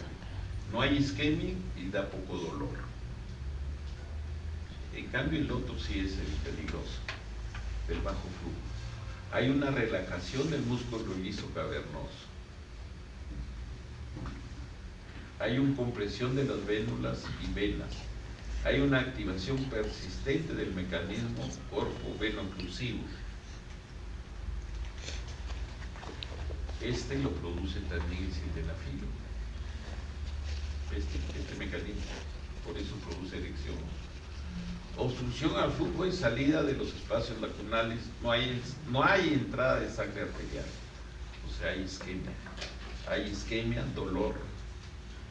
Hay hipoxia, que da acidosis, perpetúa en el priapismo. Y después viene lo más triste, necrosis tubular, tisular, que lleva a la fibrosis, o sea, es como un pene de plástico, e impotencia irreversible. Este es lo más grave, ¿ya? De bajo flujo, es bastante, ¿qué hacemos? Pero es interesante, vamos a ver. Se da por presentarse una obstrucción fisiológica del drenaje venoso. La sangre atrapada tiene un oxígeno bajo y un CO2 elevado, o sea, hay hipoxia y acidosis en el tejido cavernoso, que es pura péndula, puro arteriolas, todo. Sucede una erección prolongada con falta de tumescencia. De tumescencia es la parte donde se vuelve flácido, relacionada con la relajación y parálisis del músculo liso cavernoso. El óxido nítrico es un importante mediador en el desarrollo del priapismo. El óxido nítrico desempeña un papel fundamental en la respuesta eréctil al producir la relajación del músculo liso. Entonces aquí actúa el sildenafilo. La erección prolongada en el priapismo isquémico conduce a un daño estructural de tejido eréctil relacionado en parte con el edema tisular. El daño tisular microscópico ocurre desde las 4 a las 6 horas después del inicio de la erección. O sea, tenemos poco tiempo para solucionar el problema. Si se puede solucionar, si va antes de las 4 o 6 horas a consulta y llega con un urólogo, ¿no? Si se prolonga más de 24 o 48 horas el priapismo, el daño es irreversible. Se produce una fibrosis y necrosis del músculo liso cavernoso y las células endoteliales con posterior disfunción eréctil. El priapismo isquémico es una urgencia urológica. El diagnóstico diferencial se hace con el ecodoppler que detecta, o sea, llega con priapismo, lo primero que hay que hacer es un ecodoppler para ver si es isquémico o flujo alto. Flujo alto no hay mayor problema, pero el isquémico es peligrosísimo, hay que trabajarlo rápido. De las arterias cavernosas en el priapismo isquémico. Ya, el tratamiento, esto sí hay, si llega antes de las 4 horas hay un tratamiento médico que es más o menos efectivo. El tratamiento médico del priapismo isquémico cuando tiene una adhesión menor de 4 horas es con una inyección intracavernosa de un medicamento simpático mimético que es la fenilefrina. Ahora se usa poco. Antes se usaba esto bastante, los anestesiólogos tenían ahí en su cajoncito, tenían la fenilefrina, que se llamaba Efortil, que servía para subirle la presión al paciente. Estaba hipotenso, ponle un Efortil. Pero ahora ya no se usa. Y es difícil conseguirlo. Mientras consigue, pasa 1 hora, 2 horas y ya se perdió el pene. Actúa produciendo la contracción del músculo liso cavernoso y por lo tanto permitiendo el flujo venoso. Respuesta efectiva es cercana al 70 o 80%. Se hacen inyecciones de Fortil intracavernosa y esos como que empiezan a mejorar el drenaje venoso. El tratamiento quirúrgico del priapismo consiste en crear una fístula de derivación entre el glande y los cuerpos cavernosos, o sea, como una comunicación para que haya drenaje de la sangre venosa estática de los cavernosos, se vaya por el esponjoso, crear una fístula ahí. que para mantener descomprimidos los cuerpos cavernosos, para que persista la fístula, se debe ejercer presión intermitente cada 15 minutos. O sea, el urólogo o el cirujano crea la fístula y deja indicado que cada 5 minutos la activen la fístula, porque tiende a cerrarse. O sea, que le apriete, le ordeñe, la enfermedad tiene que estar cogiendo cada 15 minutos. Otra técnica, esa técnica, la segunda, es bien bonita, la derivación safeno, de la safena a los cuerpos cavernosos. O sea, se diseca la vena safena, se corta un poco y por debajo de la piel se va hasta el cuerpo cavernoso, que se le hace un huequito y se hace la anastomosis. O sea, se drena por esa safena, se drena la sangre. Pero como le digo, mejora el paciente, hay detumescencia, pero ya no hay erección, ya no va a haber. Ya lo me habían visto, ya. Anticoagulación, otra enfermedad, la enfermedad de Peyronie, llamada también induración plástica del pene. Se presenta en la edad madura. Edad madura quiere decir mayores de 40. Produce erección dolorosa, con curvatura peniana, escasa erección distal al área comprometida. O sea, en realidad lo que sucede es que hay un engrosamiento, una fibrosis o calcificación de la envoltura de los cuerpos cavernosos. O sea, se forma una zona rica. Normalmente los cuerpos cavernosos es un tejido eréctil, ¿no? O sea, la cubierta tiene que ser elástica. Pero si yo le pongo fijo con un hueso que se formó la envoltura, hay punto fijo y se dobla para arriba o para el costado. De aquí vamos a ver las fotos. El cuerpo del pene puede haber dificultad para la penetración. Como hay la curvatura, es igual que el hipocondrio, no puede penetrar, pues no puede penetrar. Entonces, hay veces por eso hace la consulta, no tanto por el dolor de la fase aguda, sino más bien por la incapacidad que tiene para lograr una buena penetración. El cuerpo del pene presenta una placa dura, fibrosa, que compromete la túnica longínea, o sea, la cubierta del cuerpo cavernoso. La placa se localiza cerca de la línea media dorsal del cuerpo del pene. Se puede calcificar, o sea, se puede volver hueso. La placa fibrosa corresponde microscópicamente a una vasculitis grave. Esto es bueno saberlo. Ocurre remisión espontánea en 50%, de 2, 1 se eleva después de un tiempo. La fase aguda de esto demora, el dolor y la formación de la placa dura aproximadamente 6 meses a 1 año. O sea, en esa fase aguda es un pecado mortal y una iatrogenia que le quieras operar. Tienes que darle tranquilidad, calmarle los síntomas del dolor y esperar que se enfríe y que pase a la otra etapa no aguda, que es después del año. Si necesita operación, la haces en esa etapa, no de la etapa inicial. Se puede realizar la decisión de la placa con reemplazo térmico o venoso de la túnica vaginal. Se puede usar bien. Otros autores retiran la placa e insertan prótesis penianas. Eso es algo bueno en los cuerpos cavernosos, porque ¿qué se ha visto? Cuando tú reemplazas, sacas la zona calcificada o fibrosada que produce el punto fijo, lo reemplazas con otro tejido que aparentemente es elástico, puede ser piel, ¿no? Puede ser piel, también se usa la vaginal, una de las envolturas de las capas del testículo. Entonces, tú lo reemplazas y dices, ¡ay, qué bonito! Pero después de unos meses se vuelve a fibrosar, el injerto que hiciste se volvió placa otra vez. Entonces, por gusto, ¿verdad? Por eso es mejor sacar esa acá y meterle una prótesis, que con la prótesis metida ahí ya no se va a retraer. Otros tratamientos, la radioterapia, inyección de esteroides con resultados poco satisfactorios. Ahora hay algunas sustancias que se están usando, pero todavía están en fase de experimentación, de infiltración. No se deben infiltrar corticoides, porque se agrava la cosa. Entonces ahí está la placa fibrosa que se puede calcificar, ¿no? Entonces hay un punto fijo y la erección hace que se vaya hacia arriba. Bien, entonces ese es más o menos. Puede no necesariamente estar en la zona dorsal pura, sino lateralmente, y la curvatura sería para el lado donde está la placa.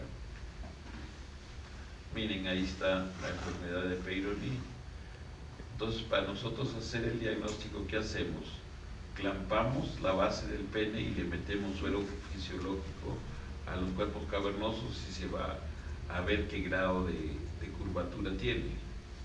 Porque el paciente indudablemente a la consulta va a llegar con flacidez, no va a llegar erecto. Entonces, tú le produces una erección artificial con suero y para ver el grado de curvatura que tiene. Resultado final ahí con mi curvatura corregida. Pucha, qué bonito se ve, pero cómo evolucionará, ¿no? Porque como les digo, hay veces se vuelve a formar la placa y vuelve. Fimosis es otra patología. Ya estamos por acabar. Fimosis es cuando el prepucio no puede ser retraído sobre el glande por contracción distal. O sea, es fácil, no sé. Entonces yo quiero ver el glande y no puedo.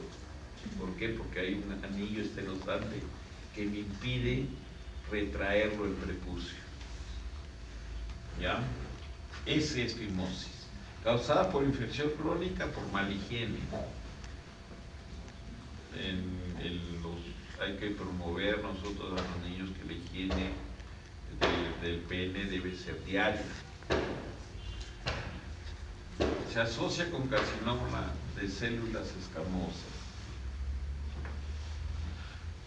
O sea, la fimosis, si no se corrige en un varón así hasta viejito, a los 50, 60 años puede empezar a ser un carcinoma de células escamosas, un cáncer de pene. Es un cáncer de piel. El tratamiento es la circuncisión, o sea, sacar el pellejo y dejar el glande expuesto, ¿no? Acá tenemos una fimosis. Un niñito con maniobras manuales no puedo no veo el glande ahí, pero ahí debe estar, ¿cierto? Entonces ese es fimosis. Generalmente hay cambios tróficos en el prepucio, en esa zona está engrosado, que evita el deslizamiento. Parafimosis es el estado en que el prepucio, una vez retraído sobre el glande, no puede regresar a la posición normal. Esto generalmente nuestros amigos los pediatras son los causantes de eso. Le dicen a la mamá, no, haz ejercicio, no hagas así. Y la mamá todas las noches le está haciendo ejercicios, retrayendo para que se vea el glande. Pero en una de esas lo baja y ya no quiere volver. Esa es la parafimosis. Se forma un anillo apretado de piel cuando se retrae el prepucio por detrás del glande. Lo baja y ya no puede. El anillo causa congestión del glande que puede ocasionar oclusión arterial con necrosis del glande. El tratamiento puede ser con compresión del glande por 5 minutos. Este tratamiento tiene que hacerlo el urólogo. ¿Por qué? Y hay que sedarlo al paciente. O sea, hay que hacerlo con un anestesiólogo al lado, porque el niñito no aguanta. En ocasiones el anillo constrictor requiere incisión bajo anestesia local. Se usa antibióticos y luego se realiza la circuncisión al ceder la inflamación. Esta es la parafimosis, miren. Entonces ahí está el glande bien congestivo y el anillo estenosante acá, que no deja que entra sangre, pero como el retorno venoso es a menos presión, no retorna. Ahí está mi parafimosis. Entonces esta es la maniobra que hace el urólogo, ¿no? Entonces, pero tiene que estar sedadito el niño Entonces, por uno, en esta posición manual, uno va empujando, entre comillas, el glande y lo va, va pasando la sangre venosa a las otras cavidades, a los cuerpos cavernosos y al cuerpo esponjoso también. Entonces, eso, pero hay que apretar, hay que tener mucha paciencia y llega un momento en que ¡pum!, o sea, hay retracción, o sea, se vació totalmente el glande. Entonces, pero generalmente tiene que, el pediatra no se atreve a hacer eso, el urólogo sí. Entonces acá está la incisión dorsal que se puede hacer en la parafimosis. Con anestesia lo cedo al paciente y le infiltro un poco de lidocaína al 2% y le hago ese corte en ese sentido, en el anillo estenosante, incluido el anillo estenosante, y lo cierro en el otro sentido para que me dé mayor calibre. O sea, no la cierro en la forma que yo lo abrí porque no le he hecho nada, sino lo cierro en este sentido para que, y después ya, y acá ya lo cierro, y después ya le haré la circuncisión, ¿no? Tranquilo, no así de emergencia, sino tranquilo. La circuncisión está indicada en pacientes con infección. Paciente que me haga infección urinaria, creo que hoy día, lo que fue a práctica, hoy día hubo un pacientito que hizo una infección, una pilonefritis, no tiene nada en todo el árbol, ninguna anomalía congénita, y le vamos a hacer la circuncisión por presencia de infección. Puede dar infección hasta pilonefritis. Balano prepucial recurrente, infección también cuando hay procesos de balano postitis repetitivas, o sea que se inflama el prepucio, entonces hay que hacer la circuncisión. Cuando hace infección de vía urinaria, la pilonefritis, si hay fimosis o si hay parafimosis. Entonces acá ya les dije que hay que infiltrar, no en la parte media, ¿se acuerdan? Sino lateralmente, ahí discurren los nervios. Hay diferentes dispositivos que usan los urólogos pediatras para hacer la circuncisión más rápido. Les corta aquí con estos aparatitos, pero no son 100% eficaces, pueden producir complicaciones con esto. Por ejemplo, tenemos la abrazadera de Gonco ensamblada, y aquí van a ver cómo este aparatito dilata, corta el prepucio, introduce la campana y hace el corte. Ya, y quedan así, ¿no? Se ve muy bonito, pero es mejor hacerlo a ojo de, en eso un poquito ciego, pues van a haber algunas complicaciones que se presentan acá. Acá tenemos otro dispositivo que es lo mismo, una campanita que se llama el Plastibel, que se introduce a ver, vamos a verlo ya armadito mejor. Acá está.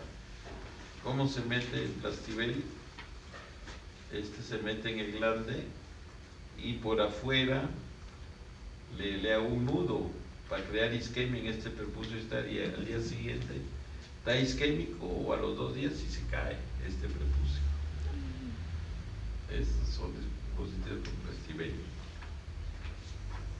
No me gustan esto, mejor prefiero hacerlo manualmente. Acá está el Plastibel y cómo se ajusta para que se necrose el prepucio distal. Y esta es otra máquina, una abrazadera Mover, que usted utiliza como un bisturí, ¿no? Lo chanca el prepucio y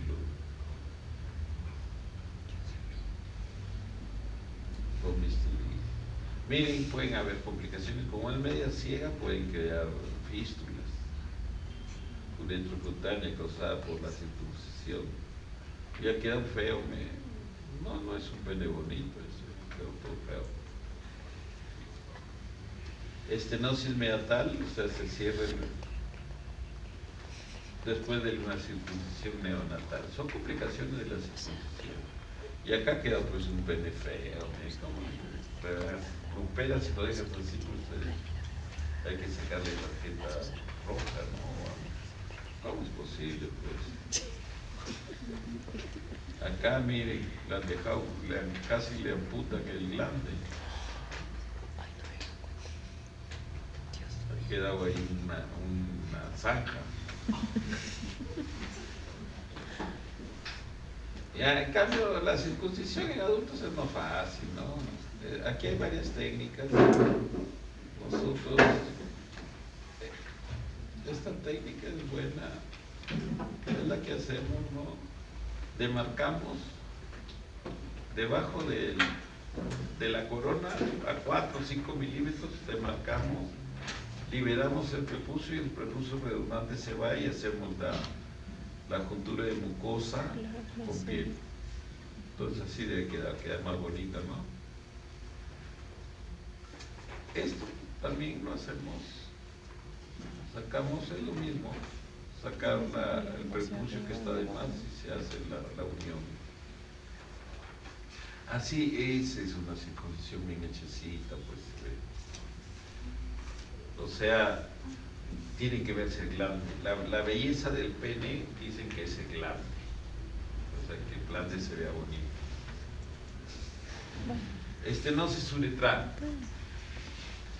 causada por infección, por traumatismos y por uso prolongado de sodos catéteres. Las estenosis uretrales son angosturas fibróticas. ¿Qué les dije? El cuerpo esponjoso produce una alteración, cuando se lesiona produce la espongiofibrosis. Por eso es bien compleja las estenosis uretrales. Entonces, las estenosis son angosturas fibróticas compuestas de colágeno denso y fibroblastos. La fibrosis se extiende al cuerpo esponjoso adyacente causando la espongiofibrosis. La estenosis disminuye el chorro urinario y causa dilatación de la uretra proximal. Se produce hipertrofia del difusor con aumento de la orina menstrual. La obstrucción grave y prolongada uretina, descompensación de la unión uretero-vesical, da reflujo, hidronefrosis e insuficiencia renal. La éstasis urinaria crónica produce infecciones, ya repetitivo, siempre te lo voy a repetir. Se puede producir secundariamente fístulas uretrales o procesos periuretrales. Entonces, síntomas y signos de disminución del chorro, disuria, poliaquia, palpación de desnudación en la zona estenótica, puede presentarse fístulas, globo vesical si hay retención crónica de orina. Determinar la tasa del flujo urinario. La tasa del flujo urinario normal es de 20 mililitros por segundo. Cuando es menor quiere decir que puede haber un grado de estenosis. Se puede hacer diagnóstico con una uretrografía, o sea, meter líquido radiopaco por el meato y se dibuja todo el uretra y se ve la zona estenótica. En la zona estenótica es bueno medir la longitud de la misma y el calibre de la misma. Es importante para la reparación correspondiente. Entonces miren, ahí tenemos una uretrocistografía, se le metió contraste por el meato, se dibuja toda la uretra y ahí se ve una estenosis que aparentemente es corta. Entonces esta se puede solucionar con un aparato endoscópico que se llama el uretrótomo. Entro con visión por acá entre el uretrótomo, llego a esta zona, pongo una guía, un alambrito, lo meto por la zona estenótica y empiezo a cortar, corte frío hacia arriba. Esa es la uretrotomía. Supero la estrechez y le dejo con una sonda por 3 a 4 semanas. Allí hay otra estenosis. Miren antes cómo se veía la vejiga. Acá está el cistoscopio. Diagnóstico diferencial de la estenosis uretral. La HBP, o sea, la hiperplasia benigna de próstata, el cáncer de la uretra, contractura del cuello vesical después de la cirugía prostática. sea, generalmente los tratamientos que se hacen paliativos es con dilatadores. No es curativa nunca. Ya. Los problemas que origina la dilatación uretral son sangrado, dolor y posterior estenosis. Disculpen, acá está lo que queríamos enseñarle antes. Los Beniqués son dilatadores, pero son dilatadores ciegos. Tienen su curvatura, que el urólogo la sabe manipular, ¿no? Para entrar a la vejiga. Tratamiento, la uretrotomía que habíamos visto antes, bajo visión directa. Y el otro tratamiento es la uretroplastía, o sea, hacer corte, sacar la zona estenótica y hacer unión término-terminal. Esa es la reconstrucción quirúrgica, que es lo mejores. Acá tenemos otras patologías que pueden haber en la uretra. En el pene son los condilomas acuminados subetrales, el papilomavirus. Pueden estar en el meato. Hay que usar sustancias especiales, ¿no? O el podofilino, o si no, mejores cauterizados con energía eléctrica. La estenosis del meato uretral en niños se trata con meatotomía, o sea que hay que ampliarles el meato. En los niños se puede hacer hacia el glande porque no es muy sangrante como en el adulto. Miren cómo se corta hacia arriba el glande y se amplía. Esta flebotrombosis pediana y oclusión linfática la pongo como una alteración que es motivo de consulta, pero no es preocupante. Entonces es la visualización de los vasos linfáticos en la zona del prepucio distal. Se ve como si fueran varices, pero no, en lugar de verse azulitas, se ven blancas, se ven como plásticos, ¿no? Entonces eso le llama la atención al paciente y va a la consulta, pero no es nada. ¿Por qué? Porque se autolimitan, después de unos meses se van. Pero si tú le quieres sacar plata, dice, ya, pues, hay gente así, ¿no? Hay de todo en medicina, va a encontrar de todo. Hay que sacarlas, pero se las saca por gusto, porque se llevan ahí solitas. Ya ves, se resuelven en forma espontánea. Entonces ahí tenemos quistes meatales también, alteración del pene, que hay que operarlo porque puede producir dificultad evacuatoria e infecciones. Acá tenemos, es para ver el grado de curvatura. Algunas estructuras que son normales y son motivo de consulta son las glándulas de Tyson, que están al lado del frenillo, y las pápulas perladas del pene, que son normales, entre comillas, se presentan en el 30% de los varones. Hay que hacer buena higiene porque se pueden inflamar e infectar. En las mujeres, ya para acabar, con la justa estoy acabando, tenemos la carúncula uretral. Aquí se dice blanco y negro. Pero imagínense, la carúncula uretral, esta es como una fresa que sale por el meato uretral. O sea, es bien rosado, es un rojo intenso, color de fresa. Esa es la carúncula uretral que asusta mucho, se presenta.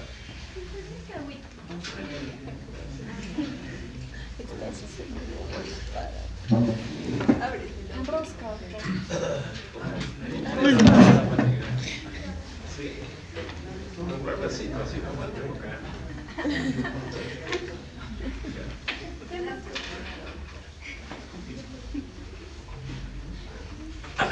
Ya, gracias. Es para la parte final.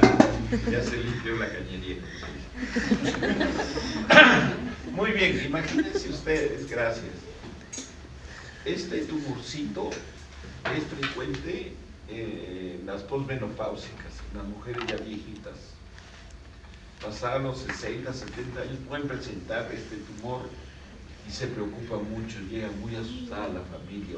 Uy, es cáncer, porque venga algo rojo que sale por ahí, cáncer. Pero no es cáncer, es protrusión de la mucosa vesical, a veces o uretral. Entonces el tratamiento, ¿se acuerdan como el tratamiento del Plastibel para cortar el prepucio? Algo parecido, le introduzco una sonda y con un hilo le doy vuelta alrededor de la sonda. Y después esto se necrosa y cae a los 2 días. Es el tratamiento bien simple. Pero vienen bien asustados, asusta mucho. Al grupo familiar, la mamá mayor, la abuelita. Prolapso uretral también hay, son por hipoestrogenismo todito esos. Entonces, acá tenemos un divertículo uretral, esto se puede presentar en jóvenes, es congénito.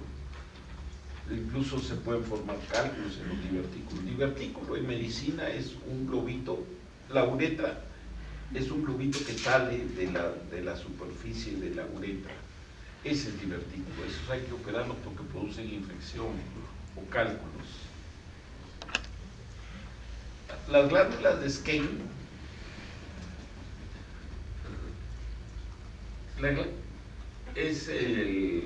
¿de qué creen que la glándula de Skene se presenta en la mujer, pero en el hombre qué glándula creen que es esta?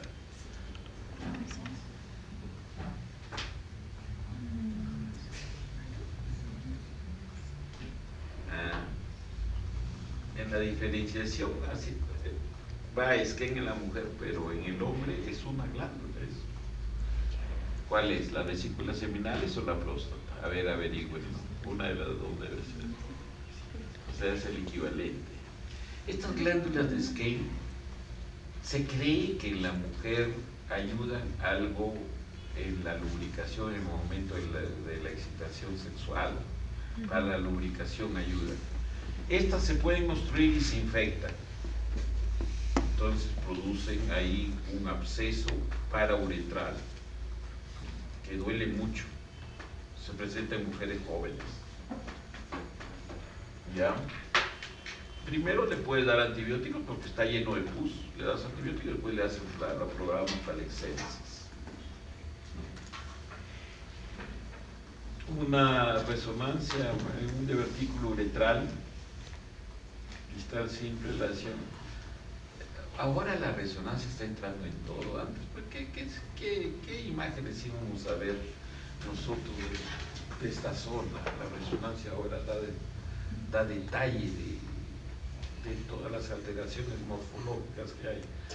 Es muy buena la resonancia, pero recién está empezando. Esa es la desgracia. Los radiólogos no están preparados para hacer resonancia de todas esas estructuras. Algunos se subespecializan. Muchas gracias. Entonces, hemos acabado por las justas.